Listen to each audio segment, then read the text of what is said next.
নমস্কাৰ বন্ধুসকল, মই হিৰেন।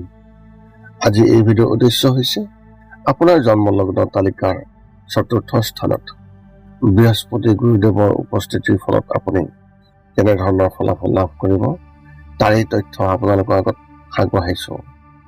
প্ৰথমে মোৰ এই চেনেলটো আপোনালোকে ছাবস্ক্ৰাইব কৰি ল'ব, যাতে মোৰ পিছৰ ভিডিঅ'বিলাক আপোনালোকে সহজে লাভ কৰিব পাৰে।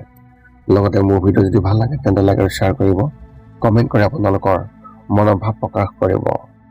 এতিয়া মূল বিষয়লৈ। আজি এই ভিডিঅ'ৰ উদ্দেশ্য হৈছে আপোনাৰ জন্মলগ্ন তালিকাৰ চতুৰ্থ স্থানত বৃহস্পতি গুৰুৰ উপস্থিতিৰ ফলত আপোনালোকে লাভ কৰিবলগীয়া সকলো ফলাফলৰ বৰ্ণন। জ্যোতিষৰ হিচাপত কোৱা হৈছে যে চতুৰ্থ স্থানত বৃহস্পতিৰ উপস্থিতিৰ বাবে সেই ব্যক্তিসকলে অতি সোনকালেই জীৱনত বাহনৰ সুখ লাভ কৰে।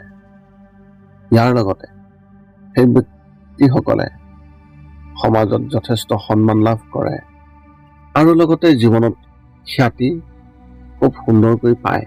চতুৰ্থ স্থানত অৱস্থিত বৃহস্পতিদেৱৰ প্ৰভাৱৰ বাবে সেই ব্যক্তিজন বিলাসী ঘৰ আৰু বহু মাটিৰ মালিক হ'ব পাৰে।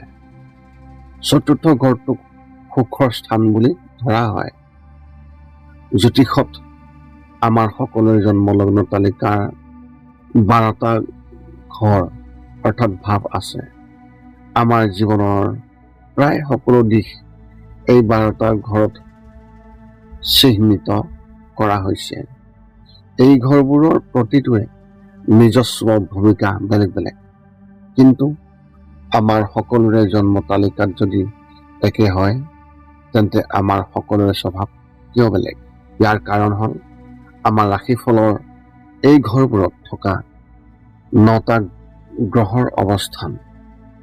এই ঘৰবোৰত যেতিয়া গ্ৰহবোৰ অৱস্থিত হয় তেতিয়া ই আমাক শুভ আৰু অশুভ এই দুয়োটা দিশতে বিশেষভাৱে প্ৰভাৱিত কৰে। গতিকে এই ভিডিঅ'টোৰ জৰিয়তে আমি আপোনালোকৰ ৰাশিফলৰ চতুৰ্থ স্থানত বৃহস্পতি অৰ্থাৎ গুৰুদেৱৰ কিছু ভাল বেয়া প্ৰভাৱৰ বিষয়ে ক'বলৈ চেষ্টা কৰিছোঁ। চতুৰ্থ ঘৰত গুৰুদেৱৰ অৰ্থাৎ বৃহস্পতি গুৰুৰ গুৰুত্বৰ বিষয়ে জানি লওক। ৰাশিফলৰ সকলো গ্ৰহৰ ভিতৰত বৃহস্পতি গুৰুক তেওঁৰ স্থান অতি বিশেষ বুলি কোৱা হয়। গুৰুৱে আধ্যাত্মিকতা বিশেষভাৱে পালন কৰে।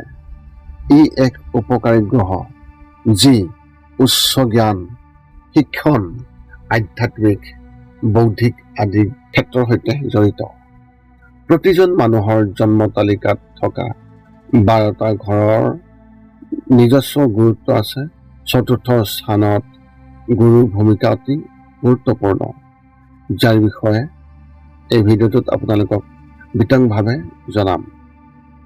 জ্যোতিষশাস্ত্ৰত ৰাশিফলৰ চতুৰ্থ ঘৰত ঘৰ, বাহন, মাতৃ আৰু সুখৰ ঘৰ বুলি কোৱা হয়। ৰাশিফলত এই ঘৰটোৰ স্থানৰ পৰাই সেই ব্যক্তিসকলৰ স্থাৱৰ সম্পত্তি, বস্তুগত আৰাম, পুখুৰী, ষ্টেপৱেল আৰু ঘৰুৱা পৰিৱেশৰ বিষয়ে তথ্য লাভ কৰিব পাৰি। সেই ব্যক্তিজনৰ জন্মলগ্ন তালিকাৰ চতুৰ্থ ঘৰত জীৱনৰ বহু ক্ষেত্ৰৰ তথ্য পোৱা যায়। এই কাৰণে ইয়াক কেন্দ্ৰৰ ভাৱ বুলিও কোৱা হয়।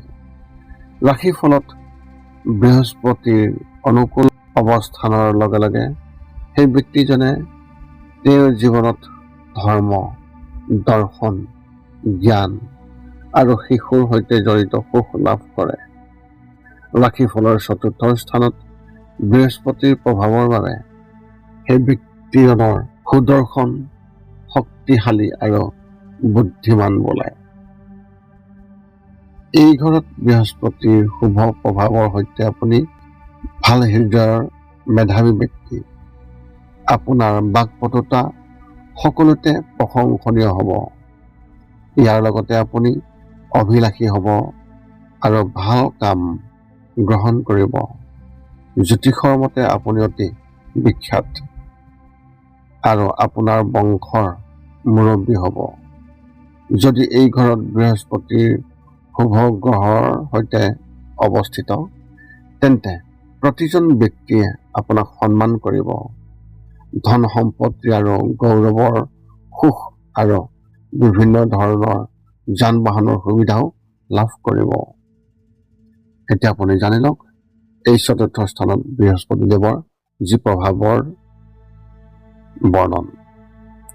1 নম্বৰত বৃহস্পতিৰ প্ৰভাৱত আপুনি ব্ৰাহ্মণ আৰু সকলো গুৰুক সন্মান কৰিব। গুৰু পূজাৰ প্ৰতি আপোনাৰ আগ্ৰহ সৰ্বাধিক থাকিব। 2 নম্বৰত আপোনাৰ ঘৰটো বহুত ডাঙৰ হ'ব আৰু সকলো ধৰণৰ সা সুবিধাৰে সজ্জিত হ'ব। ইয়াৰ উপৰিও চৰকাৰে প্ৰদান কৰা ঘৰৰ সুখ পাব পাৰে। আপোনাৰ ঘৰখন জ্ঞানৰ ইতিবাচকতাৰে ভৰি পৰিব। 3 নম্বৰত হৈছে আপুনি আপোনাৰ মাৰ পৰা বহুত সুখ আৰু মৰম পাব আৰু আপুনি মাক দেউতাকৰ সেৱাত মগ্ন হৈ থাকিব। ইয়াৰ লগতে জ্যোতিষৰ মতে আপোনাৰ পূৰ্বপুৰুষৰ সম্পত্তিও ৰক্ষা বা অক্লান্ত প্ৰচেষ্টা চলাব লাগিব। 5 নম্বৰ হৈছে আপুনি আপোনাৰ যদি আপুনি ব্যৱসায় কৰে তেন্তে আপোনাৰ ব্যৱসায়ৰ গতি কিছু পৰিমাণে লেহেমীয়া হৈ থাকিব পাৰে। 6 নম্বৰ হৈছে আপুনি চৰকাৰী পৰ্যায়ৰ পৰাও ধন পোৱাৰ সম্ভাৱনা অত্যন্ত প্ৰবল। ইয়াৰ উপৰিও চৰকাৰৰ পৰা ভাল কাপোৰ, ফুলৰ মালাও লাভ কৰিব পাৰে। 7 নম্বৰ হৈছে যিমান দূৰ সম্ভৱ আপোনাৰ বাৰ্ধক্য আৰু অধিক সুখী হ'ব। আপোনাৰ মাটি আৰু সম্পত্তিও পৰ্যাপ্ত পৰিমাণে থাকিব। ইয়াৰ বাহিৰেও আপুনি পশুধনৰ মালিক হ'ব পাৰিব। এতিয়া আপুনি জানি লওক বৃহস্পতি গুৰুদেৱৰ শুভ প্ৰভাৱ আপুনি যেনেদৰে লাভ কৰিব ঠিক তেনেদৰে আপুনি কিছুমান অশুভ প্ৰভাৱো লাভ কৰিব। তাৰে বৰ্ণন। 1 নম্বৰ যিসকল লোকৰ গুৰু এটা বা ততোধিক দুষ্ট গ্ৰহৰ সৈতে চতুৰ্থ স্থানত অৱস্থান থাকিব, তেনে ব্যক্তিসকলে জীৱনত বহু ধৰণৰ আৰ্থিক সমস্যাৰ সন্মুখীন হ'বলগীয়া হ'ব পাৰে। 2 নম্বৰ হৈছে এনে ব্যক্তিসকলে নিজৰ ব্যৱসায়িক অংশীদাৰৰ সৈতে সম্পৰ্ক নষ্ট কৰিব পাৰে। 3 নম্বৰ হৈছে বৃহস্পতিৰ নেতিবাচক প্ৰভাৱৰ বাবে এই ব্যক্তিসকলৰ জীৱনত আন বহু ধৰণৰ অসুবিধা আহিব পাৰে। 4ৰ্থতে হৈছে চতুৰ্থ স্থানত বহি থকা অশুভ বৃহস্পতিয়ে আপোনাৰ মাক আৰু পত্নীৰ সৈতে সম্পৰ্ক বিনষ্ট কৰাত গুৰুত্বপূৰ্ণ ভূমিকা পালন কৰিব। 5 নম্বৰ হৈছে এনে ব্যক্তিসকলৰ সিদ্ধান্ত গ্ৰহণত দক্ষতাৰ অভাৱো থাকিব, বিশেষকৈ যেতিয়া বৃহস্পতি চতুৰ্থ ঘৰৰ মাজেৰে ট্ৰেনজিট কৰিব। ইয়াৰ লগতে সেই ব্যক্তিসকলৰ বুদ্ধিমত্তাৰ মাত্ৰাও হ্ৰাস কৰিব পাৰে। 6 নম্বৰ হৈছে চতুৰ্থ স্থানত বৃহস্পতি থকা ব্যক্তিসকলৰ প্ৰায় এলেহুৱা হ'ব পাৰে, ঘৰৰ পৰা ওলাই যাবলৈ ইমান ভাল নাপাব। 7 নম্বৰত হৈছে এনে ব্যক্তিসকলে নিজৰ ধন সম্পত্তি বিলাসী সামগ্ৰী বিনিয়োগ কৰিব আৰু বৃহস্পতিৰ অশুভ প্ৰভাৱৰ বাবে যথেষ্ট লোকচানৰ সম্ভাৱনাও থাকিব। শেষত এনে ব্যক্তিসকলেও নিজৰ সকলো ধন সম্পত্তি হেৰুৱাব পাৰে। 8 নম্বৰ হৈছে ইয়াৰ বাহিৰেও কোনো অশুভ স্থানত থকা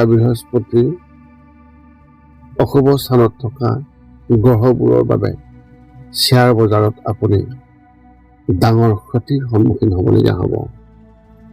উপসংহাৰ হিচাপে মুঠৰ ওপৰত আমি এইটোৱে ক'ব পাৰোঁ যে চতুৰ্থ স্থানত বহি থকা বৃহস্পতি গ্ৰহ সেই ব্যক্তিসকলৰ বাবে এক শুভ আৰু উপকাৰী গ্ৰহ। অৱশ্যে ইয়াৰ কিছু নেতিবাচক প্ৰভাৱো আছে, তথাপিও এই নেতিবাচক প্ৰভাৱ বেছি ইয়াৰ ঘৰত এই ঘৰত থকা বৃহস্পতিয়ে সেই ব্যক্তিসকলৰ বহি চেৰেঞ্চৰি ক্ষমতা প্ৰদান কৰে আৰু তেওঁৰ সন্মুখত অহা সমস্যাৰ সৈতে মোকাবিলা কৰাত সহায় কৰে। ইয়াৰ লগতে তেওঁলোকক সকলো প্ৰত্যাহ্বানেৰে বিজয়ী কৰি তোলে। যদি আপোনাৰ মনত এতিয়াও জ্যোতিষ সম্বন্ধে কিবা প্ৰশ্ন আছে তেন্তে আপুনি আমাক এই ভিডিঅ'ৰ তলত কমেণ্ট কৰি অৱগত কৰক আপোনালোকৰ প্ৰশ্ন, আৰু আমি আপোনালোকৰ প্ৰশ্নৰ উত্তৰ দিবলৈ আমি সকলো সময়তে সাজু আছো। এই আছিল এই জন্মলগ্ন তালিকাৰ ৪ৰ্থ স্থানত বৃহস্পতিদেৱৰ উপস্থিতিৰ ফলত আপুনি লাভ কৰিবলগীয়া সম্পূৰ্ণ ফলাফলৰ বৰ্ণন। যদি মোৰ ভিডিঅ'টো ভাল লাগিল তেন্তে লাইক, শ্বেয়াৰ, কমেণ্ট কৰিব, চেনেলটো ছাবস্ক্ৰাইব কৰি থ'ব, যাতে মোৰ ভিডিঅ'বিলাক আপোনালোকে লাভ কৰে আৰু অন্য এটা ভিডিঅ'ৰ জৰিয়তে আপোনালোকৰ লগত সম্পৰ্ক আমি ৰাখিব পাৰোঁ। পুনৰ লগ পাম অন্য এটা ভিডিঅ'ত। আজিলৈ ধন্যবাদ।